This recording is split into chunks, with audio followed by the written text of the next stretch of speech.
Assalamu alaikum, my dear students and my viewers. I welcome you to my channel, Learn English with Faisal Hamid. If you have not subscribed this channel yet, please do it now. But after watching this video, yes, what we have today, it is the voice.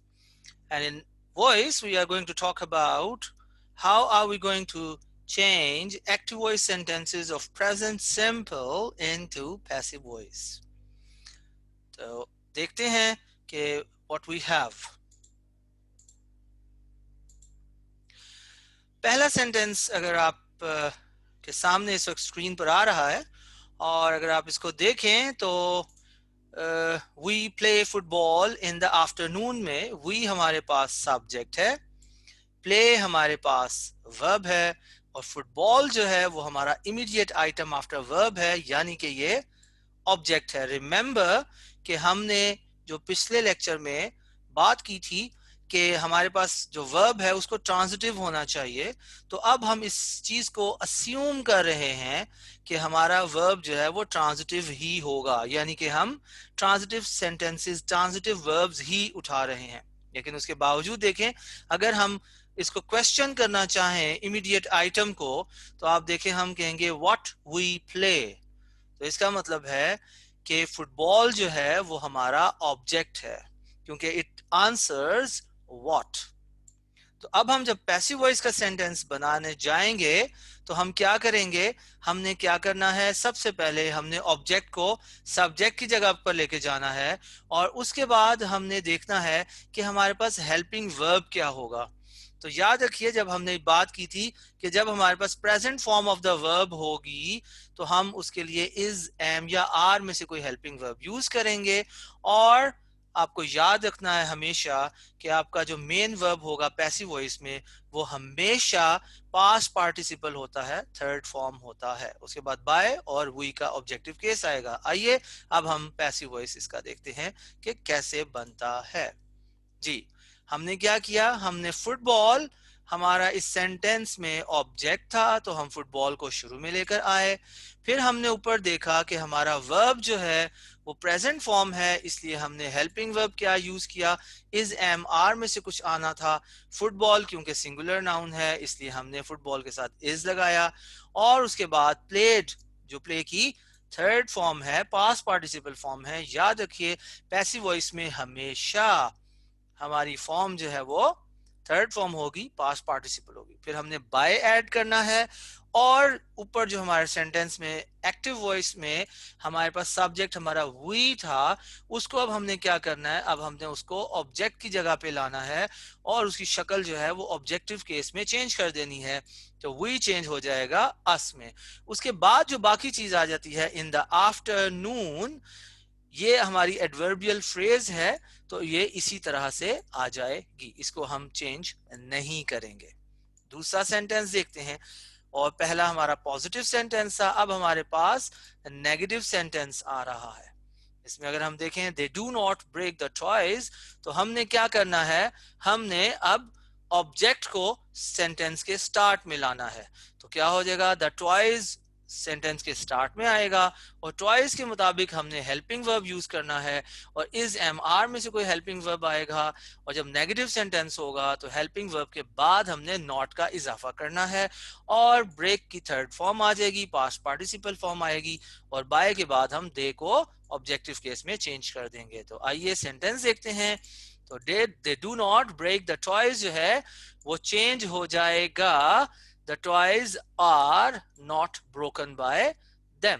Broken हमारा verb है और bye जो है हमारा, हम के बाद हमने दे को देम में चेंज करना है। एक दफा फिर देखिए कि द टॉयज जो है वो हमारा ऑब्जेक्ट था, हमने उसको चेंज किया सब्जेक्ट की पोजीशन पर, क्योंकि हमारा वर्ब जो है वो present form of the verb थी, डू नॉट के साथ आ रही है, तो हम उसको आर नॉट में चेंज कर देंगे।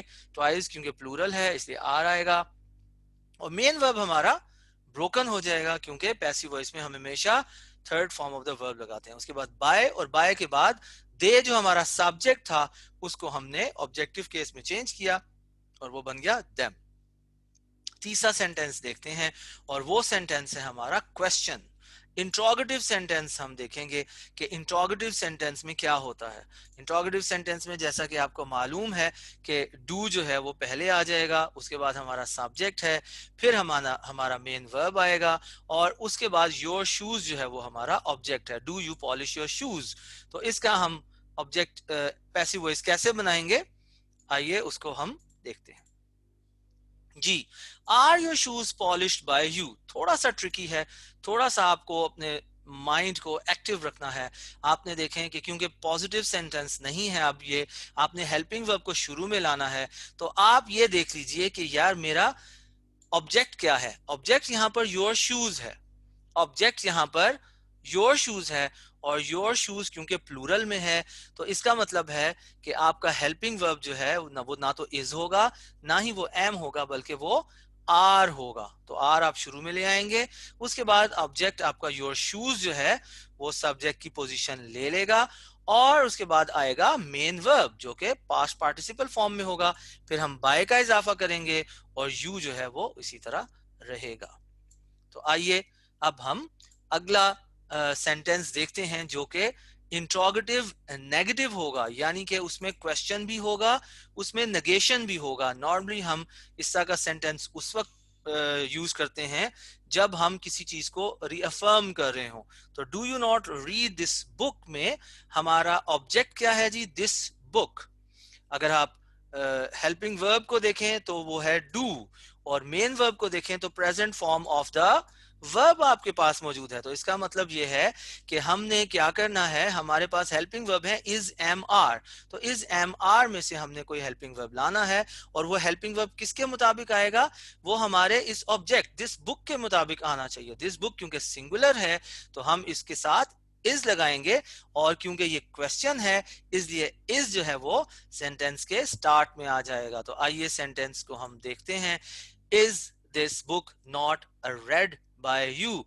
इज आपने देखा आपका हेल्पिंग वर्ब आया, दिस बुक आपका ऑब्जेक्ट था जिसने सब्जेक्ट की जगह ली, और जब नेगेटिव इंट्रोगेटिव होगा तो नॉट जो है वो आपका सब्जेक्ट के बाद आएगा, और उसके बाद आपकी मेन फॉर्म आएगी। रीड को रेड में चेंज किया, बाय क्योंकि यू आपका सब्जेक्ट था उसने ऑब्जेक्ट की पोजीशन पे आ गया, और यू क्यों और का सब्जेक्टिव और ऑब्जेक्टिव केस क्योंकि दोनों सेम होते हैं इसलिए वो ऐसे ही आ जाएगा। उसके बाद एक और सेंटेंस देखते हैं जी। पांचवी जो किस्म है हमारे पास वो WH इंट्रोगेटिव्स की होती है, यानी कि वो क्वेश्चंस जो हु से, व्हाट से, वेयर से, व्हेन से, हाउ से स्टार्ट हो रहे हो, तो उनको हम WH इंट्रोगेटिव्स कहते हैं। तो WH इंट्रोगेटिव में क्या होता है कि सेंटेंस के शुरू में WH में से कोई भी आएगा और बाकी सेंटेंस क्वेश्चन की ही शक्ल में होता है, यानी कि हेल्पिंग वर्ब होगा, उसके बाद सब्जेक्ट होगा, फिर आपके पास वर्ब होगा, और फिर आपके पास ऑब्जेक्ट आ जाएगा, और आखिर में आप क्वेश्चन मार्क यूज करेंगे। तो इसका आसान तरीका ये है क्योंकि अब वाई भी शुरू में आना है और उसके बाद आपने हेल्पिंग वर्ब भी यूज करना है, तो आप ये देख लीजिए कि जी फॉर्म ऑफ द वर्ब कौन सी है। Form of the verb present form है, और हेल्पिंग वर्ब जो है वो हमारा डू या डज है। इसका मतलब है हमारा हेल्पिंग वर्ब इज, एम या आर में से कोई होगा। तो फिर हम देखते हैं हमारा ऑब्जेक्ट क्या है। हमारा ऑब्जेक्ट जो है वो है टाइम। तो टाइम के मुताबिक हमने इज, एम, आर में से कोई यूज करना है। तो इसका मतलब है टाइम के साथ सिंगुलर आएगा, इज आएगा। तो हम क्या करेंगे, सेंटेंस को शुरू में आप WH जो भी इंट्रोगेटिव है उसको लिख लीजिए, वाई इसी तरह आ जाएगा, और उसके बाद आपने is time wasted by her किया।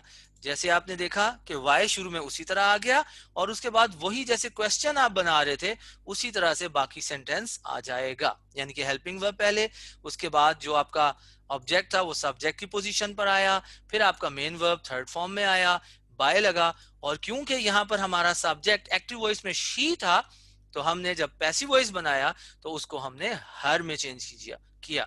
और याद रखिए कि हमने क्वेश्चन मार्क लाजमी लगाना है। जब नरेशन होती है तो क्वेश्चन मार्क फुल स्टॉप में चेंज होता है, लेकिन जब आप पैसिव वॉइस में चेंज करते हैं तो उसमें हम क्वेश्चन मार्क को क्वेश्चन मार्क में ही रहने देते हैं। आखिरी सेंटेंस देखते हैं, और वो है WH इंट्रोगेटिव नेगेटिव, यानी कि उसमें क्वेश्चन भी है, उसमें नेगेशन भी है, और WH इंट्रोगेशन भी है।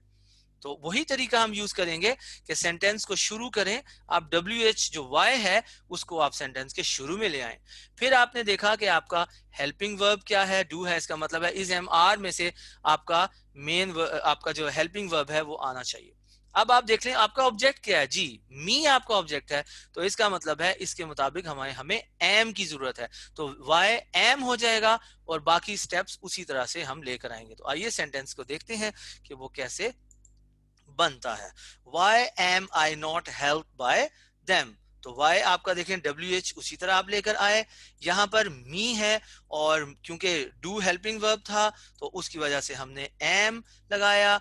आई जो है हमारे पास आ गया मी की के, क्योंकि मी आपका ऑब्जेक्ट था इसलिए हमने जब उसको सब्जेक्ट में लाए तो आई हुआ, और इंट्रोगेटिव इंट्रोगेशन भी है और नेगेशन भी है तो नॉट आ जाएगा। उसके बाद हेल्प की थर्ड फॉर्म हेल्प लगाएंगे, बाय लगेगा, और क्योंकि यहाँ पे हमारा सब्जेक्ट एक्टिव वॉइस में दे था तो हम पैसिव वॉइस में उसको देम में चेंज करेंगे, और क्योंकि ये क्वेश्चन भी है तो क्वेश्चन मार्क आ जाएगा। तो ये 6 हमने डिफरेंट सेंटेंसेस देखे एक्टिव पैसिव में कि कैसे प्रेजेंट सिंपल के सेंटेंसेस एक्टिव के पैसिव में तब्दील किए जाते हैं। उम्मीद है आपको समझ आई होगी। अपना बहुत सा ख्याल रखें। अल्लाह हाफिज।